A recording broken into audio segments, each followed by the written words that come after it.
Tonight, the nor'easter slamming much of the east at this hour. The images coming in, roads and highways covered in snow and ice. Harrowing video tonight showing a daring rescue, a truck driver trapped in his cab, dangling off the side of this bridge. Another truck losing control, dangerous driving along the I-95 corridor. Washington, D.C. to Philadelphia, New York to Boston.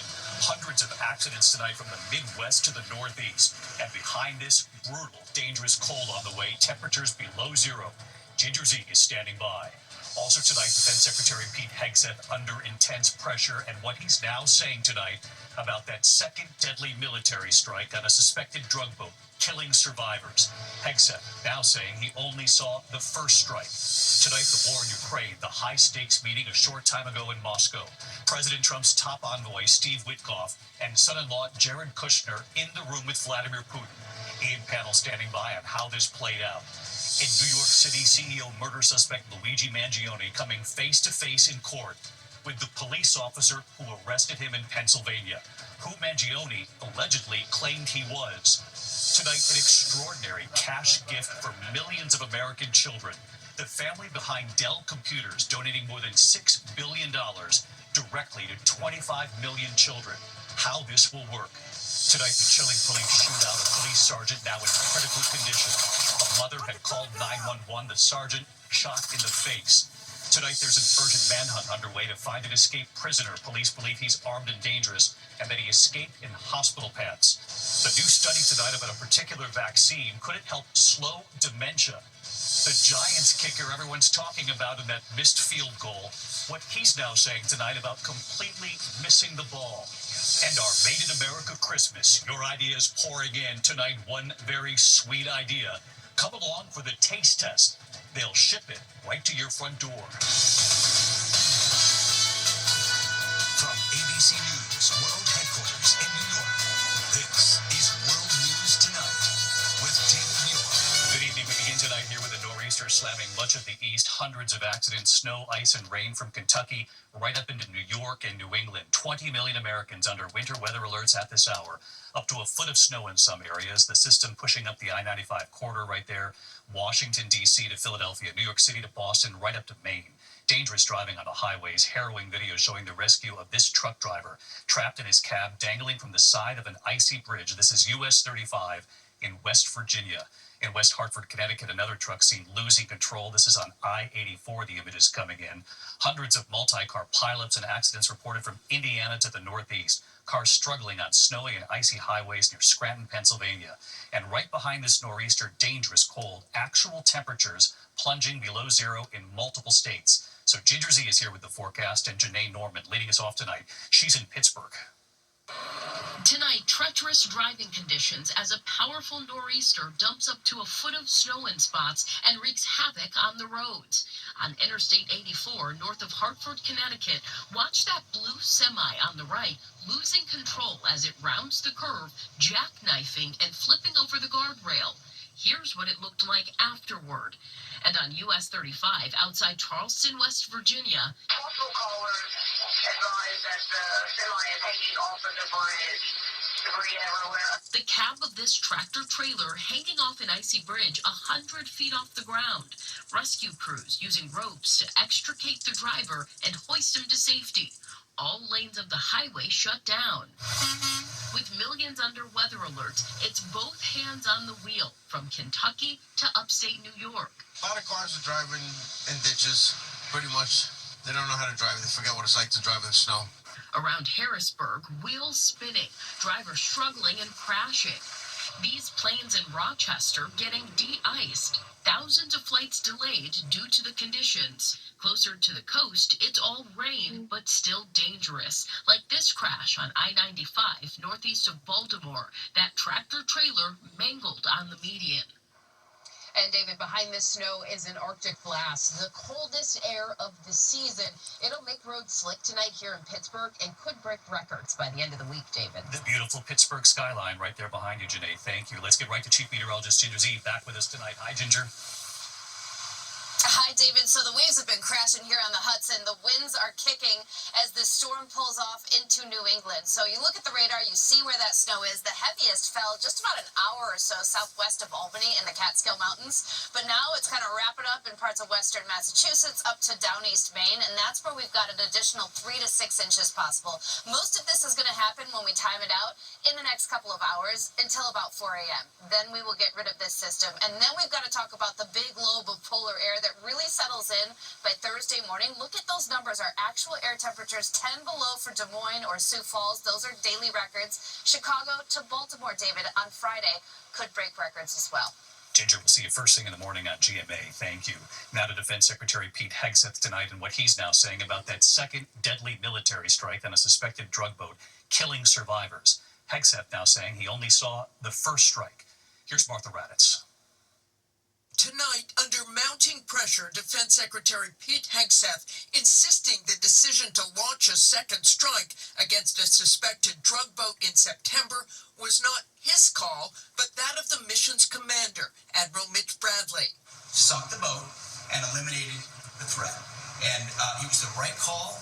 We have his back. The Washington Post reports that at the outset of the operation, Hegseth had given orders to kill everyone on board, which is why the Post said Bradley fired a second missile, targeting 2 survivors clinging to the wreckage. International law prohibits killing enemy combatants who no longer pose a threat. The day after the attack, Hegseth said he had watched in real time. I watched it live. We knew exactly who was in that boat. We knew exactly what they were doing. But today, Hegseth said he left before the second strike. I watched that first strike live. As you can imagine, at the Department of War, we got a lot of things to do. So I didn't stick around for the hour and 2 hours, whatever, where all the sensitive site exploitation digitally occurs. So I moved on to my next meeting. Hegseth was asked if he saw survivors. I did not personally see survivors, but I stand, because the thing was on fire. It was exploded in fire and smoke. You can't see anything. You got digital. This is called the fog of war. The secretary claims he didn't hear about the second strike until an hour or so later. Over the weekend, President Trump said he hadn't known about the second strike and wouldn't have wanted it. We'll look into it, but no, I wouldn't have wanted that, not a second strike. The first strike was very lethal, it was fine, and if there were 2 people around, but Pete said that didn't happen. And today, sitting next to his secretary, the president said he was still somewhat in the dark. I still haven't gotten a lot of information because I rely on Pete, but to me it was an attack. It wasn't 1 strike, 2 strikes, 3 strikes. Somebody asked me a question about the second strike. I didn't know about the second strike. I didn't know anything about people. I wasn't involved in it. I knew they took out a boat. So tonight, David, Secretary Hegseth is saying he didn't see the second strike, and the president says he had not been aware of it. Members of Congress are wondering who holds final responsibility up the chain of command.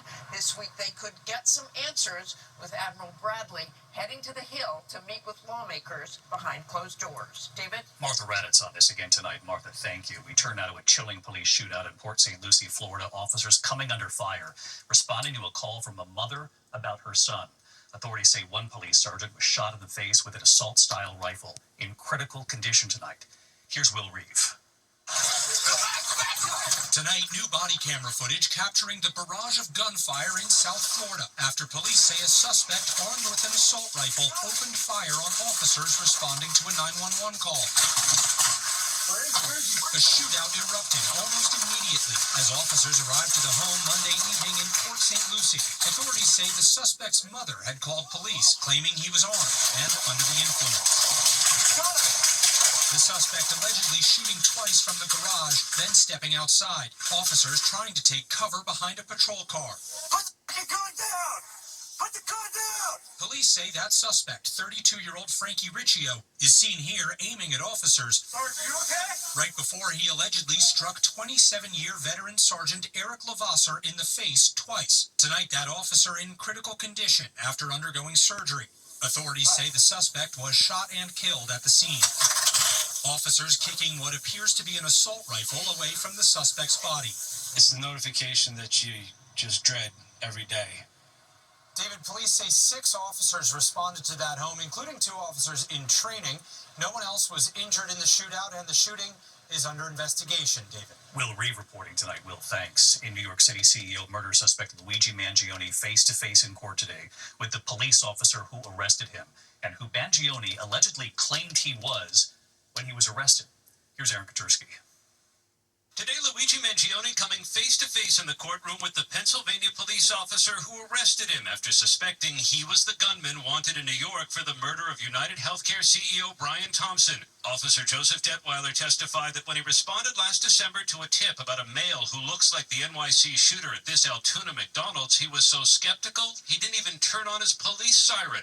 But as soon as the man pulled down his mask, the officer said, "I knew it was him immediately." Mangione today tilted his head toward a courtroom screen, watching body camera footage from his arrest as his lawyers fight to get key evidence tossed out, including the alleged murder weapon and writings that said the target is insurance. It checks every box. The officer said Mangione gave him a fake name and ID for a Mark Rosario and claimed, "I'm homeless." But the officer didn't buy it. He's heard telling a supervisor, "I'm 100% sure it's him," adding, "He's nervous as hell. I saw his fingers shaking." Just remarkable, David, to see 45 minutes of footage of Mangione's arrest from nearly 1 year ago. He's seen finishing his breakfast before he's handcuffed and searched, all while Christmas music is heard playing in the background, David. Aaron Katursky again tonight. Thanks, Aaron. This evening, the remarkable cash gift for 25 million American children. The family behind Dell Computers donating more than $6 billion. So how this will work? Here's Mary Bruce. Let me have a little of that luck rub off. Tonight, an extraordinary gift. The family behind Dell Computers donating a massive $6.25 billion directly to 25 million American children. It really gives them a shot at the American dream. The Dell donation will build on what's being called Trump accounts, which will give $1,000 in federal money to every baby born between January 1st, 2025 and the end of 2028. The money will be invested until the child can access it when they turn 18. The gift from Michael and Susan Dell will expand that program to cover older children by depositing $250 in individual investment accounts for kids ages 10 and under who live in areas where the median household income is less than $150,000 a year. We all understand the incredible impact that a gift like this can have on the lives of young Americans.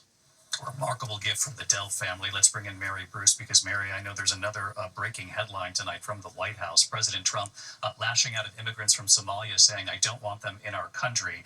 I wanted to get you to report back on this. Here's what the president said first. We're going to go the wrong way if we keep taking in garbage into our country. Ilhan Omar is garbage. She's garbage. Her friends are garbage. These aren't people that work. These aren't people that say, "Let's go, come on, let's make this place great." These are people that do nothing but complain. They complain. And from where they came from, they got nothing. You know, they came from paradise, and they said, "This isn't paradise." But when they come from hell, and they complain, and do nothing but bitch, we don't want them in our country. And Mary, you learned tonight that this comes as ICE prepares to target Somali immigrants in Minneapolis. And David, the president is increasingly going after Somali immigrants, and now sources tell us that ICE is preparing for a surge operation in Minneapolis, which has a large Somali population. But tonight, the mayor of Minneapolis says President Trump is wrong and that these immigrants have only greatly improved their community. David. Mary Bruce live at the White House tonight. Mary, thank you.